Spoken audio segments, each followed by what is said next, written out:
Bonjour à tous et à toutes, je suis très heureuse de vous retrouver aujourd'hui dans ce nouveau live métier. Je suis Sextine et avec My Future, vous en avez pour certains l'habitude et pour d'autres non. Mais nous, on s'engage en fait à vous faire découvrir pas mal de secteurs, de rencontrer des professionnels, donc notamment via un live métier. Donc là, on va directement interviewer une professionnelle aujourd'hui pour découvrir un peu les coulisses de son métier, comprendre comment elle en est arrivée là, quel a été son parcours, qu'est-ce qu'elle préfère, qu'est-ce qu'elle aime le moins dans son métier. On va voir tout ça ensemble. Donc, merci de nous avoir, de nous suivre actuellement, pas de nous avoir, vous êtes toujours là. Et justement, de présent aujourd'hui, je fais le bonjour au collège Louis Pasteur qui est en Charente, Marmontel qui est en Corrèze, IM de Cabrésis dans l'Aisne et enfin Immaculée Conception dans l'Indre. Bien évidemment, si j'ai oublié votre établissement ou si je l'ai mal prononcé, direction l'espace commentaire. Et oui, n'hésitez pas à poser toutes vos réflexions, tout ce qui vous passe par la tête. Le but vraiment, c'est que ce soit participatif. Et justement, on a une super modération avec Laureline, comme vous avez pu voir ces petits commentaires. Donc, n'hésitez pas à rapporter les vôtres en tout cas pour que ça devienne une grande discussion. Et forcément, il n'y a pas de mauvais commentaires. Donc, je vous y invite fortement. Voilà, on va pouvoir passer au sommaire tout de suite pour mieux comprendre ce qu'on va faire. Alors, c'est parti. On va commencer par voir en quoi consiste le métier de notre professionnel du jour. Je vais y arriver. Le cas concret pour encore mieux comprendre de plus proche ce qu'elle fait au quotidien. On va voir par la suite euh, maman, j'ai un petit trou. Après ça, on va voir son parcours. Ça y est, je l'ai réussi, c'est bon. On va voir son parcours. Ensuite, on va voir ce qu'elle préfère faire et ce qu'elle aime le moins faire dans son métier. On finira avec les anecdotes clichés. Et je précise que c'est un live métier en partenariat avec le CRIEL. Et oui, le Centre régional interprofessionnel de l'économie laitière. Je vous ai quand même donné un gros indice sur le métier d'aujourd'hui qu'on va tout de suite accueillir car il est représenté par Hélène. Bonjour Hélène, comment est-ce que tu vas? Bonjour. Écoute, moi qui suis en Berry, il y a un très grand soleil par chez nous et c'est un moment agréable qu'on va passer ensemble. Voilà, je vais t'emmener dans mon métier pour te donner envie de vivre un peu plus dehors et prendre l'oxygène du quotidien. Trop bien. Bah déjà, tu vends très très bien ton métier. Donc, on comprend qu'il se passe majoritairement dehors et que quand il fait beau, c'est quand même plus sympa. Ah ouais. J'imagine. Surtout en ce moment, c'est bien. Ah oui, le printemps arrive enfin, on sort enfin de l'hiver, donc ça fait très plaisir. Est-ce que tu peux nous donner l'intitulé de ton métier et nous expliquer en quoi il consiste globalement avant de passer aux photos? Alors moi, donc, je suis en Berry et je suis éleveur de vaches laitières. Donc j'ai un Trop bien. troupeau de 60 vaches et avec ces animaux, je produis du lait, je produis de la viande et je fais des cultures pour nourrir mes animaux. Donc c'est le métier d'éleveur laitier, mais on dit aussi polyculteur-éleveur parce qu'il faut faire des plantes et élever les animaux. Ah ben Voilà. oui, en fait, ça tourne beaucoup, donc c'est bien. Il y a vraiment plein d'aspects différents. Tu es très polyvalente à ce niveau. Tu nous as partagé des photos, dont une photo adorable, donc j'ai hâte qu'elle s'affiche pour que vous puissiez la voir. Et la voici. Est-ce que tu peux un petit peu nous commenter tout ça? Donc déjà, j'imagine, enfin c'est un cliché qu'on entend souvent, mais quand on est agriculteur, du coup, il faut se lever très tôt, non? Je dirais que quand j'étais un peu plus jeune, j'avais tendance à me réveiller facilement de bonne heure, c'est-à-dire le réveil sonne à 6 heures et à 6h30 j'étais dehors. Aujourd'hui j'ai gagné quelques années, donc je suis plus fréquemment dehors à 7h moins le quart, voire, voire 7h, parce que je me Ok. suis adaptée à mon métier, que les vaches aussi s'adaptent à mes fatigues. Donc mes journées le matin réveillent vers 6h. Voilà, mais je 6 heures, pense beaucoup d'autres gens qui ont des métiers prenants ont aussi des horaires un petit peu matinaux. La différence, c'est que moi, de mon domicile à mon travail, j'ai 100 mètres à pied à faire. ça c'est pratique. C'est vachement. C'est super pratique. Et puis le soir, j'imagine qu'il n'y a pas vraiment d'heure de fin, en fait. Ça dépend des tâches que tu as à faire au quotidien. Alors, ça dépend des tâches, puis ça dépend des saisons. Si tu veux, l'hiver, Hmm. on a tendance à vouloir chercher à finir un petit peu plus tôt pour profiter d'une petite flambée. Et puis, effectivement, quand il fait beau comme en ce moment, le soir, on a tendance à jardiner un peu plus longtemps. Hmm. L'été, quand il va faire un peu plus ensoleillé plus tard, on va encore traîner un peu plus. Donc, c'est au gré des saisons et des besoins de production dans la ferme. D'accord. Et alors cette ferme justement, est-ce que c'est une ferme familiale ou est-ce que tu l'as montée toi-même? Comment c'est passé? Alors, ma ferme, je suis la quatrième génération à Waouh! travailler sur cette ferme. Alors, je dis bien la quatrième, mais c'est aussi la dernière parce que mes Ah. enfants ont d'autres envies de travail. J'en ai un qui est informaticien et l'autre pilote d'avion, donc Ah oui! c'est très différent. Donc, bah, si tu veux, le métier est quand même un métier qui demande du temps. Mes enfants ont eu envie de vivre un petit peu autre chose, mais en même temps, ils ont gardé l'esprit d'entreprise. Donc, c'est plutôt des enfants qui ont envie de voler de leurs propres ailes et d'être des gens autonomes. Et ça, c'est la force de nos métiers et du milieu dans lequel on travaille. Bah, c'est ça et puis merci d'être une maman qui laisse aussi ses enfants, choisir, leurs envies et leurs vocations. Ça, c'est important aussi, de pouvoir l'écouter. Comme on disait, enfin, on l'a vu pas mal sur MyFuture, on a Ouais. tendance à vous le répéter.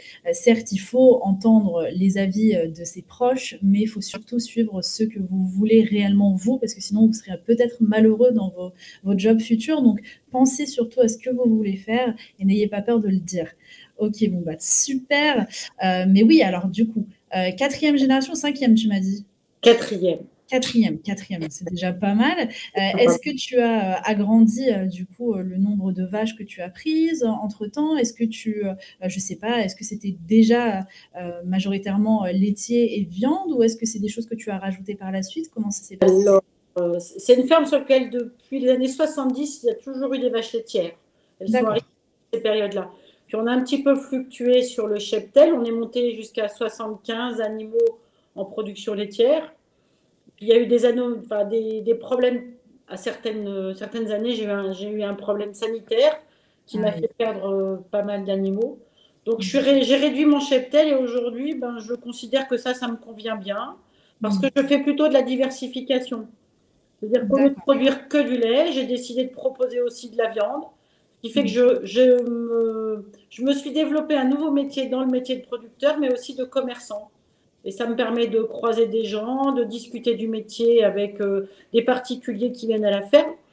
Et ça change de la routine de nos métiers qui finalement, ben, on est souvent avec les animaux, on est souvent dehors. Mmh. Et le lien humain, il se crée aussi avec l'idée de faire du commerce et d'avoir cette interaction sociale qui est très enrichissante. Ouais, totalement, j'imagine bien. Et quelles sont les qualités alors selon toi pour faire ton métier? Alors les qualités, je dirais qu'il faut déjà être un peu courageux parce que c'est des Oui. métiers où on nous demande bah, de ne pas s'arrêter, c'est-à-dire que quand on a une tâche en action, il faut aller au bout. C'est-à-dire que quand on a une récolte, malheureusement la récolte c'est le jour J et il faut y aller coûte que coûte. Donc ça c'est important d'être là. Il faut être très observateur, il faut être très doux avec ses animaux aussi parce qu'on a une relation avec eux. Et Mmh. si on veut préserver le métier, on a tout bénéfice à les mettre dans des conditions de vie qui soient favorables. Donc Bien ça, c'est sûr. de la vigilance, c'est de l'observation, c'est de l'assiduité. Et puis, c'est aussi bah, réfléchir sans cesse à ce qu'on peut inventer dans nos métiers. C'est pas de Mmh. reproduire le schéma de nos anciens, c'est de dire, voilà, demain, on a une autre agriculture à inventer, on a d'autres passerelles à mettre en place. Et il faut toujours être innovant. Donc, c'est à la fois de la routine, parce que les animaux, c'est tous les jours l'alimentation et la traite. Mmh. Et c'est chercher la petite étoile qui va faire qu'on va produire différemment avec d'autres aliments faits sur la ferme. Ou pourquoi pas demain faire de la glace, ou pourquoi pas. Ah Tu ouais. vois, voilà, c'est ces envies-là. C'est créer des choses qui permettent de donner du pétillant à nos métiers.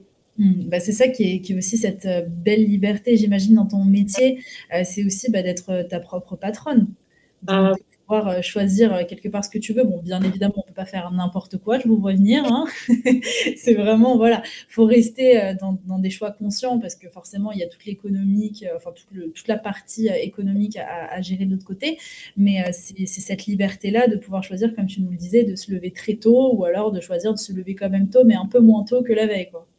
bah, même si on vit avec des animaux, nos fermes sont des entreprises. Ce qui veut Mmh. dire que dans toute entreprise, ben, on a le regard des banquiers, on a le regard des impôts, on a le regard de tous les organismes avec lesquels on travaille. Donc effectivement, nous sommes des petites entreprises.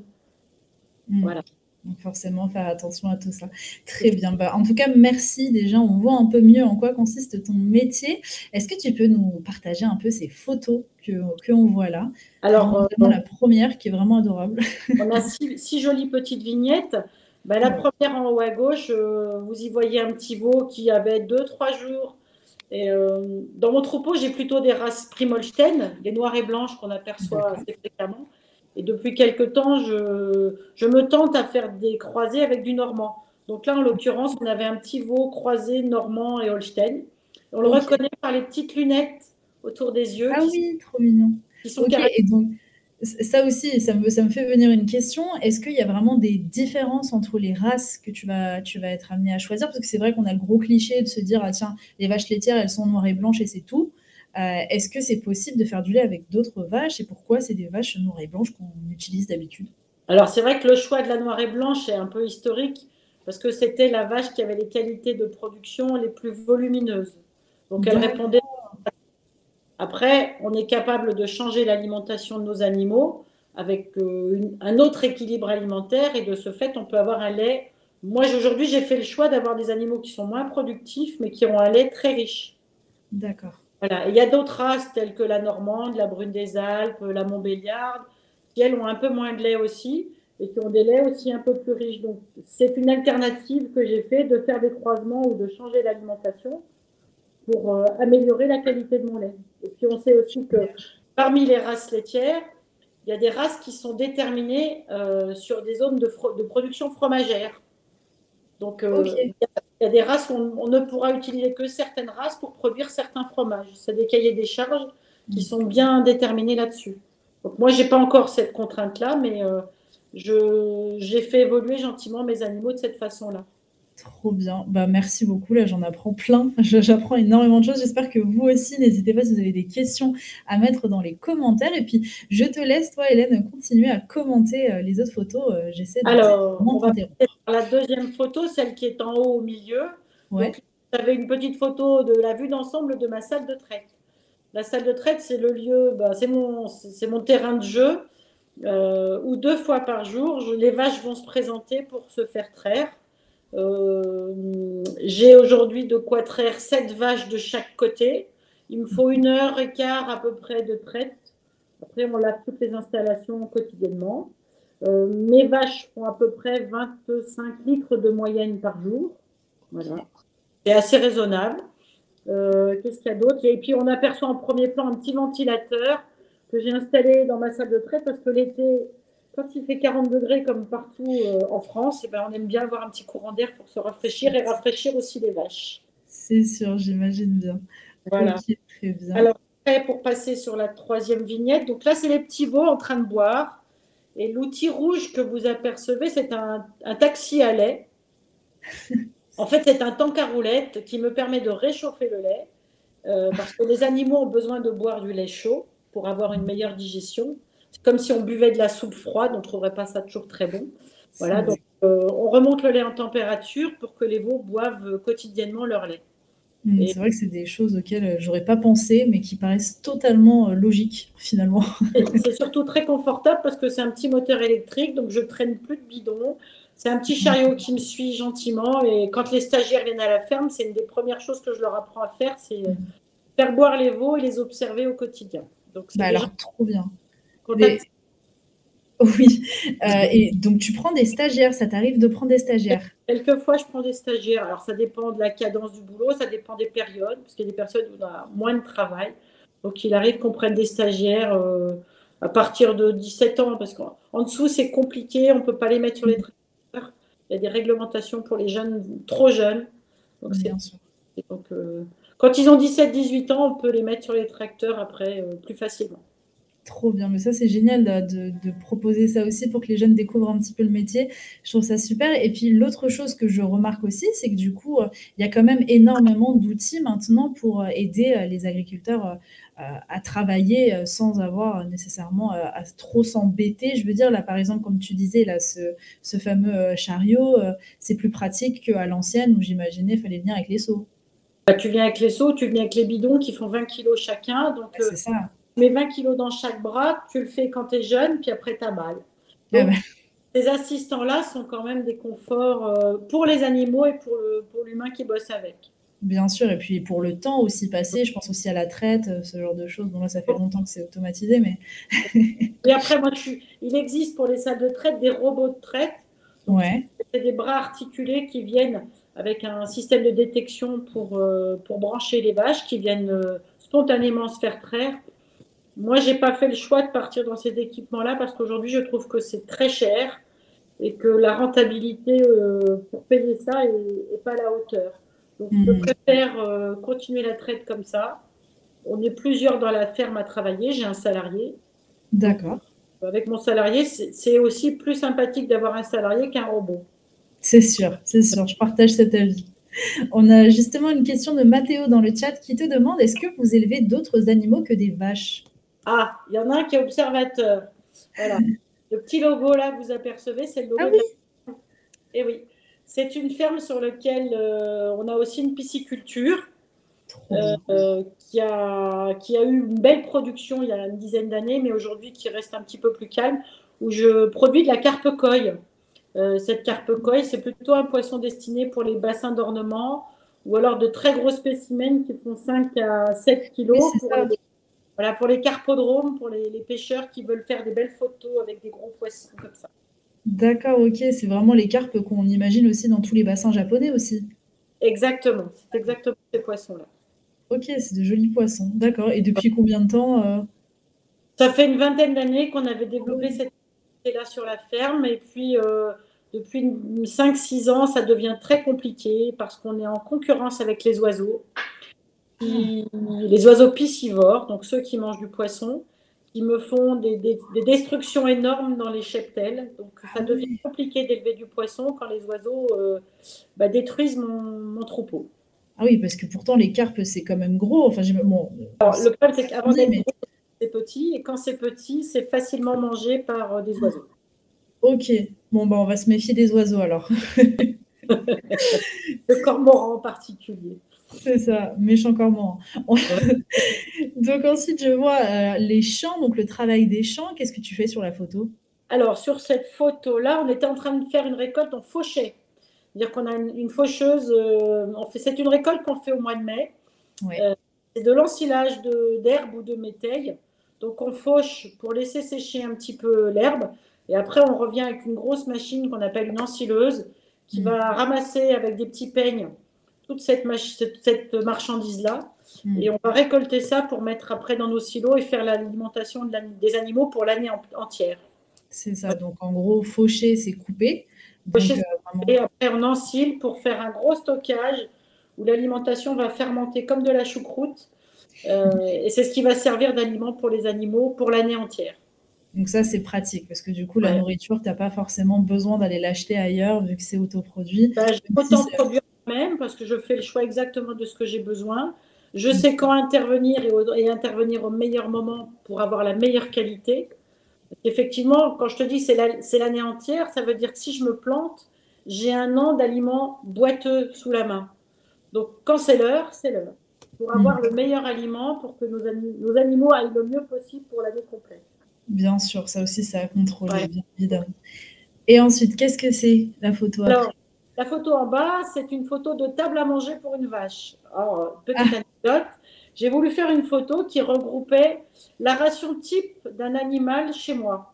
Donc, il y a de l'ensilage, dans ce que vous apercevez, il y a de l'ensilage d'herbe, il y a de Mmh. l'ensilage de maïs, il y a des minéraux, il y a de la céréale écrasée, il y a des tourteaux de soja, un petit peu de tourteaux de colza aussi. Donc voilà, c'est ce qu'une vache mange par jour. Voilà, Ah ouais, c'est la sympa. nappe, c'est une nappe sur laquelle vous avez le plat quotidien d'une vache. Une vache, ça mange 50 kilos d'un repas comme ça chaque jour. OK, bah, au moins, ça nous aide à visualiser, c'est pas mal et par la suite, bon ça j'imagine, c'est la viande du coup que tu revends? Voilà, tout à fait. Donc effectivement, j'alimente, j'élève et je nourris mes animaux dans des conditions optimales. Donc je valorise après cet élevage sur de la vente directe de vaches ou de veaux à mes clients locaux. Donc voilà. D'accord. OK, très bien. Bah, c'est pas mal d'activités, j'imagine, au quotidien quand même ça? Oui, ça occupe, mais c'est intéressant. Voilà, tout à fait. C'est Ça ça. divers. Heureusement que tu as une personne qui t'aide au quotidien parce que sinon j'imagine que ça on Ah doit bah, se laisser vite déborder.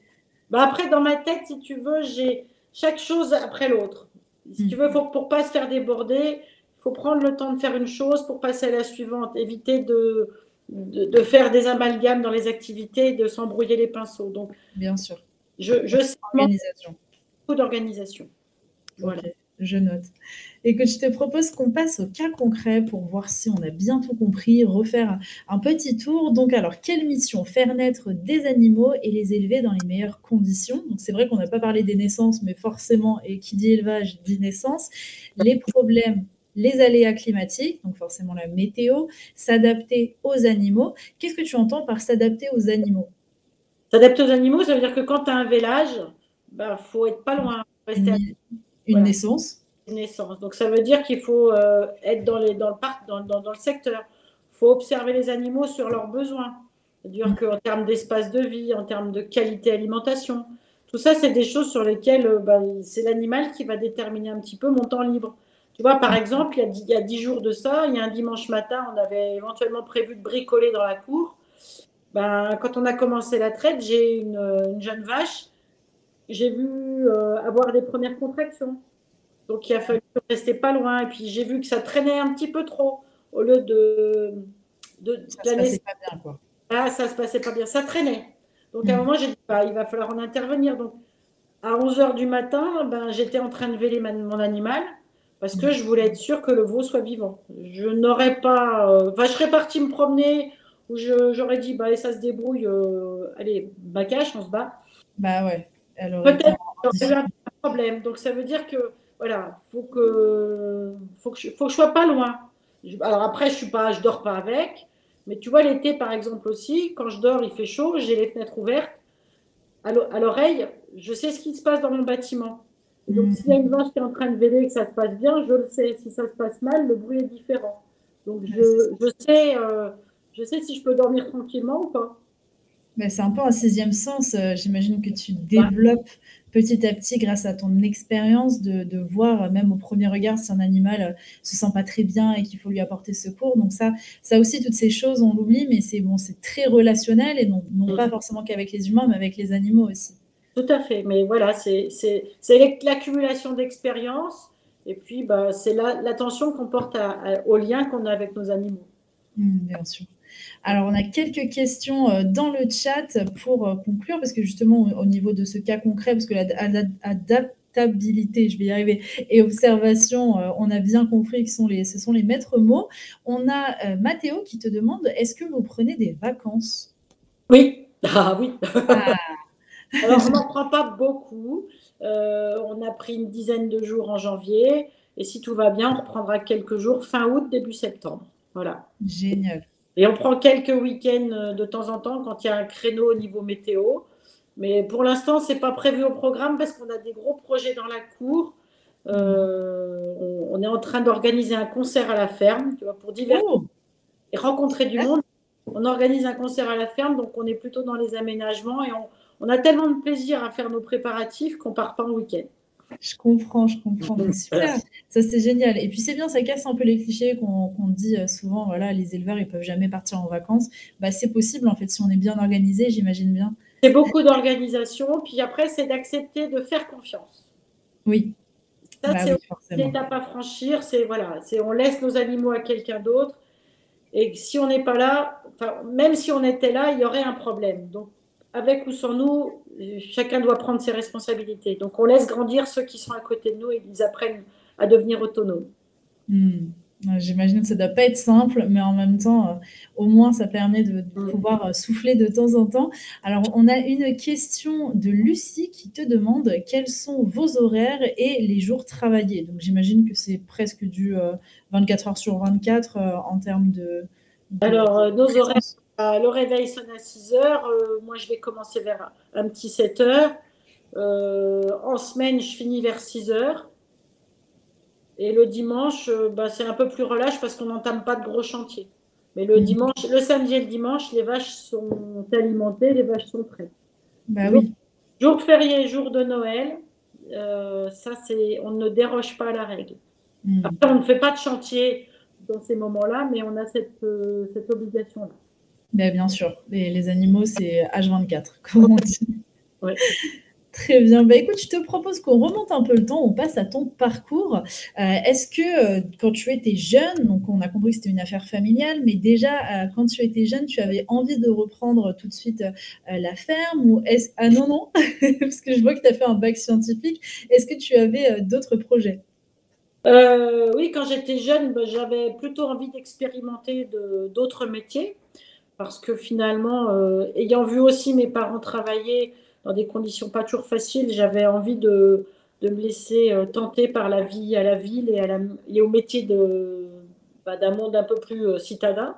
Donc, Mmh. mes parents m'ont laissé partir à l'extérieur parce que j'avais déjà cette approche du choix libre. Donc, j'ai fait un bac scientifique à l'époque et j'ai poursuivi mes études sur un DUT de chimie. Donc, c'est un bac plus 2 vraiment scientifique. Et puis, Mmh. après une expérience d'un an dans une entreprise de pneumatique où j'avais toutes les sécurités de l'emploi, mais j'étais pas à ma place parce que j'étais plus qu'un numéro, j'ai donné ma démission pour revenir faire une formation adulte avec l'idée de reprendre la ferme familiale. Donc j'ai quand même eu besoin d'aller tester des choses pour voir finalement, dans ces grandes structures-là, ben, on est un peu le numéro, on est un peu le pion, on manque de liberté. J'avais envie de prendre des risques et de vivre autrement. Mmh, bien sûr, OK. Non, mais c'est bien parce qu'au moins tu auras pas eu de regret de se dire, bah, tiens, tu as pu tester jusqu'au bout un autre métier et ça te plaisait pas tant que ça donc c'est pas comme si, tu aurais toujours gardé cette idée de te dire: «Ah bah tiens, si j'avais continué mes études là-dedans, peut-être que j'aurais une vie, différente». Ah oui, tout à fait. Mais bon, j'ai eu la chance de tester et je regrette pas d'avoir expérimenté, mais je Mmh. regrette pas non plus d'avoir arrêté. Mmh. Bah, qui sait, peut-être que de tes fils, il y en aura peut-être un qui finira par, revenir aux sources, on va dire. Je ne sais pas à quoi en penser. Pour l'instant, dans ma tête, les choses sont claires, ils ont leur vie et je les vois vraiment s'épanouir dans leur travail. Donc, je les laisse grandir et moi, je me dis que plutôt, j'adopterai d'autres. On adoptera et on fera du parrainage. Ouais, très bien. On a une autre question de Lucie qui te demande où est-ce que tu travailles? Alors, tu l'as précisé tout à l'heure dans le Berry, mais, où est-ce que c'est exactement? Alors, le Berry, c'est une région naturelle qui rejoint un bout de l'Indre et un bout du Cher, et c'est au plein centre de la France, au sud de Bourges. Donc, moi, je suis à 30 kilomètres au sud de Bourges. OK, très Ouais. bien. Bah, écoute, je te propose qu'on continue avec ce que tu préfères et ce que tu aimes un peu moins dans ton métier. Donc, dans ce que tu préfères, tu nous as dit travailler au rythme des saisons et voir les animaux évoluer à l'âge adulte. Ça, j'imagine que ça doit être, super cool et puis après les saisons, est-ce qu'il y a une saison que tu préfères? Parce que j'imagine que l'hiver, ça doit être un peu plus rude, mais peut-être que comme tu as moins de choses peut-être à faire, c'est peut-être plus reposant, je sais pas? J'aime beaucoup le printemps et l'été, effectivement, parce qu'on est un peu plus dehors, parce que là, en ce moment, en plus, la nature commence à retrouver ses jolies couleurs. Oui, Les fleurs, enfin. les hirondelles arrivent. Alors ça, c'est mon symbole préféré, c'est les hirondelles. Si tu veux, Mmh. là où il y a des vaches, on a des hirondelles. Donc, moi, je trouve Mmh. intéressant le débat sur la biodiversité, parce que si tu supprimes les vaches, tu n'as plus d'hirondelles. Et aujourd'hui, dans ma cour, en pleine saison, j'ai une centaine d'hirondelles qui viennent ici dans la cour. C'est Et génial. c'est une vraie belle fierté que de pouvoir cohabiter avec elles dans la ferme. Donc Mmh. après, je marquais voir les animaux grandir, c'est que j'ai plaisir à les voir naître. Et effectivement, quand tu les vois vieillir sur la ferme et tu vois quel niveau de vache tu as pu faire, alors on est sur un temps long, mais je trouve ça vraiment satisfaisant, quoi. Les choix techniques, tu les vois sur du long terme et c'est chouette. Mmh, bah, ça, j'imagine et puis la complicité, qui se développe petit à petit aussi, ça doit être Alors, sympa. c'est de la complicité, mais attention, on n'est pas. La relation qu'on a avec nos vaches n'est pas une relation de homme à chien Oui, ou de homme à chat. c'est pas On est animal de compagnie, à sur un proprement animal parler. de compagnie. On est vraiment sur une collaboration technique. J'ai des vaches plus sympathiques que d'autres, mais je rentre pas dans ce lien d'attachement que j'aurais avec ma chienne. Ça n'a rien. Mmh. Ça n'a rien à Ouais, voir. ça, faut mettre une espèce de barrière alors un peu Ah, à cette affection. c'est une protection parce que j'ai un travail, je nourris mes animaux et à un moment donné, il va falloir qu'elles partent. C'est Mmh. comme ça. Donc, soit elles partent chez le marchand, soit elles partent et elles seront vendues à la ferme. Et quand je les vends à la ferme, j'ai aussi le plaisir de les avoir élevées dans des conditions optimales pour proposer une qualité de marchandise Bien vraiment sûr. belle marchandise. Ouais. Et avec des vaches au moins qui ont été épanouies, ça c'est important aussi. Alors dans ce que tu aimes un peu moins, tu nous as dit la routine et la perte des animaux, ben, on s'y retrouve un petit peu. Alors la routine, c'est parce que c'est souvent les mêmes tâches que tu vas avoir à faire. Pourtant, ça m'étonne un peu parce que comme tu m'expliques que tu as pas mal de projets un peu à droite à gauche, j'imagine que même si c'est une routine, il y a une diversité dans les tâches que tu fais au quotidien. Complètement, mais si tu veux, ce que j'entends par la routine, c'est effectivement la traite. La traite et l'alimentation, c'est des choses qui reviennent tout le temps. Donc, si t'es pas deux, enfin, il faut être deux personnes à travailler, ça permet d'alterner et de casser un peu la routine. Sinon, quand mon salarié est en vacances, parce que lui, il a 5 semaines de vacances, quand il part en vacances, moi, j'ai toutes les traites à faire. Et à la fin, tu fatigues parce que tu reviens tout le temps dans cette activité. Donc, moi, Bien sûr. j'aime bien qu'on soit en alternance. On travaille par alternance à ce sujet-là. Et ça me permet, moi, de souffler ou de faire autre chose. Donc, ce soir, par exemple, c'est pas moi qui vais faire la traite. Après notre entretien, j'ai prévu d'aller au magasin de bricolage parce que j'ai besoin de choses pour améliorer dans ce qu'on a à faire dans notre projet concert. Donc, on va aller faire une boutique de bricolage. Mais ça, c'est chouette. Alors, ce concert, il est organisé pour le loisir, quoi. Comment ça se Ouais, passe? Ouais. complètement. Pour le loisir, pour créer du lien avec mon voisinage, pour montrer que finalement les fermes sont ouvertes. Voilà, et puis on va faire déguster aux gens les saucisses de la ferme, on va faire des Trop hamburgers. bien. Voilà, donc on va valoriser aussi nos produits et puis créer du lien, ouvrir notre ferme au public. Ah, c'est chouette ça. C'est chouette, c'est des Ouais. bonnes initiatives. Il y a, vis-à-vis des hirondelles, on a Thomas sur le live qui nous précise, je pense qu'il habite à Paris, qui nous dit: «Nous, on a des pigeons toute l'année». C'est un mode de vie aussi, c'est Tout sympathique, à également. Chacun sait son truc. Est-ce que tu veux redire un mot sur la perte des animaux ou en soi tu t'es déjà un peu exprimé dessus? Bah, la perte des animaux, si tu veux, c'est l'échec enfin, c'est un problème, donc c'est un échec sur ton choix d'élevage ou un échec par rapport au fait que tu n'as pas pu soigner. On ne peut pas soigner tous les animaux. Malheureusement, on ne peut pas soigner tout le monde. Il y a des fois des maladies qui sont euh, expéditives, façon de dire, Ouais. mais voilà, qui sont brutales. Des animaux sur lesquels on ne peut rien faire et même si on appelle le veto, c'est presque pas possible de soigner. Donc, il Mmh. faut savoir trouver, comme on disait tout à l'heure, au niveau du lien, un certain dosage dans le lien pour pas à chaque perte accidentelle ou chaque perte maladie, on se Ce sente soit coupable. un On n'est pas nécessairement coupable de ça, mais que ça fait partie du vivant. Voilà, le mmh. vivant, c'est à un moment donné, on fait naître et on accepte de la perte de nos individus d'élevage. Mmh mh. Totalement, totalement. Ça fait partie du métier. C'est un peu Et du cycle de la vie. totalement. Mais c'est un petit peu comme les médecins, hein, faut pas qu'ils enfin qu'ils s'attachent trop non plus, à leurs patients parce que forcément il peut y avoir des décès et ça peut être difficile à encaisser. Donc ça fait partie de ces métiers, il faut bien faire la part des choses et pouvoir bloquer un peu, son canal émotionnel, sur, voilà, pour pas trop s'investir non plus. Alors, on arrive déjà à la dernière slide sur cliché anecdote. Et tu nous as dit ce que les gens ignorent et que la vache est capable de réaliser tout un écosystème entier. Oui, parce que finalement, si on regarde, alors on n'a pas toutes les informations, mais la ferme sur laquelle je travaille, j'ai effectivement des vaches. Grâce aux vaches, j'ai des insectes, Mm. puisque les insectes, les mouches, entre guillemets, ben, vivent sur les bousses de vache, mais ça me nourrit les hirondelles. Avec Ouais. ces bousses de vache, je fais du fumier que je vais mettre dans les champs, et avec ça, ça va me permettre d'alimenter mes plantes. Mm. Je vais proposer du lait et avec ça, on va faire des desserts ou du fromage blanc ou des yaourts. Je fais de la viande, on nourrit, on fait aussi des protéines. Avec le cuir, on se chausse. Et puis, dernière anecdote que j'ai développée dans la ferme, c'est qu'avec le gras de mes vaches, je fais du savon. Donc, Oh, on a quoi se loger. Alors, j'oublie aussi que malgré tout, On pourrait aussi se chauffer avec les vaches. Oui, Tout est oui, c'est possible. vrai.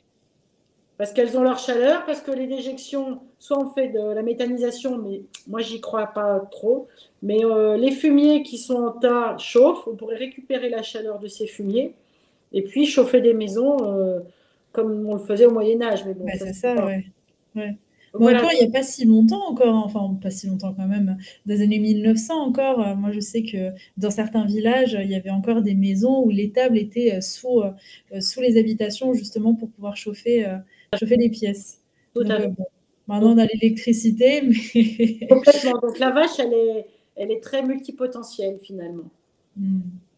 mmh, forcément, il y a plein de choses, à y découvrir et ça, c'est important. OK, bah, très bien. Bon, bah, on a terminé cette petite présentation.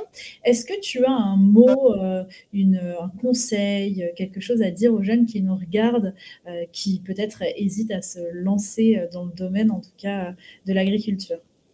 Alors l'agriculture, c'est en soi un milieu très très diversifié qui peut aller de l'élevage de très gros animaux à l'élevage de petits animaux et puis à la culture céréalière ou à la culture de légumes. On a un milieu qui est vraiment, vraiment très, très riche. Donc, ce qui peut permettre à chacun de trouver dans son domaine de préférence ben, un coup de cœur sur une activité en particulier.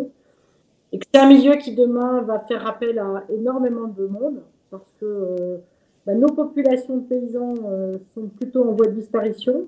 En élevage laitier, peut-être plus que sur les autres activités. Et que Mmh. si on veut continuer d'avoir des produits de qualité en France, eh ben, il va falloir trouver le moyen d'accueillir des jeunes énergies qui viendront travailler avec leur façon de voir les choses. Voilà, il va falloir que chacun puisse avoir la force d'imprimer son petit clin d'œil pour amener du renouveau à notre agriculture qu'on a besoin. Totalement. Voilà. Mettre sa tâche, sa patte en tout cas sur ce métier. Très bien, alors on a une dernière question, de Lucie qui te demande: «Est-ce que c'est un travail qui embauche facilement?» Alors, c'est un travail qui embauche, oui, tout à fait, et qui peut intégrer des gens qui n'ont pas forcément de diplôme. Ce sont des milieux où on apprend assez facilement sur le tas. Donc, les gens qui n'aiment pas nécessairement l'école et qui n'aiment pas forcément les maths, euh, entre autres, je dirais que c'est un milieu qui, on apprend par la reproduction des gestes, on apprend sur le terrain assez facilement. Donc, Mmh. c'est un milieu qui est formateur. Ça, Voilà. c'est important aussi. On peut faire des études et si parmi les enfants qui observent, il y a des enfants de paysans, moi je leur préconise d'aller voir aussi ailleurs ce qui se passe Mmh. parce qu'il faut ramener des idées fraîches, il faut amener d'autres visions et puis c'est une nécessité que de s'ouvrir l'esprit pour avancer dans nos fermes. C'est ça et puis la motivation, forcément la clé de tout apprentissage et enfin une dernière question qui vient de se rajouter. Il y a Louis qui demande: «Est-ce qu'il faut, savoir parler des langues étrangères, dans ce métier? Est-ce que c'est quelque chose qui peut servir?» Alors moi, enfin, quand j'ai fait mon petit parcours scientifique, j'ai eu la chance de finir mes études en Angleterre. Donc j'ai eu des notions que j'ai un petit peu perdues, mais c'est vrai que ça peut permettre de voyager, ne serait-ce que ça, ou d'accueillir des gens pour faire des visites à la ferme. J'ai fait des visites en anglais. Donc Mmh. quelquefois, c'est sympathique. Parce que on est fiers de tester autre chose et d'accueillir des gens qui viennent d'ailleurs, qui s'intéressent à nos métiers, c'est chouette aussi. Totalement. Bah, écoute, merci beaucoup Hélène pour toutes, ces informations. J'ai appris plein de choses. Je pourrais redire du coup que les vaches noires et blanches, c'est bien pour une raison, une raison de quantité. Donc merci à toi et puis merci à vous de nous avoir suivis. Merci pour vos questions, pour votre présence et vos échanges. N'hésitez pas à regarder la programmation sur notre site internet si vous voulez regarder, les prochains live métiers, visites virtuelles ou encore ateliers que nous proposons dans les prochaines semaines.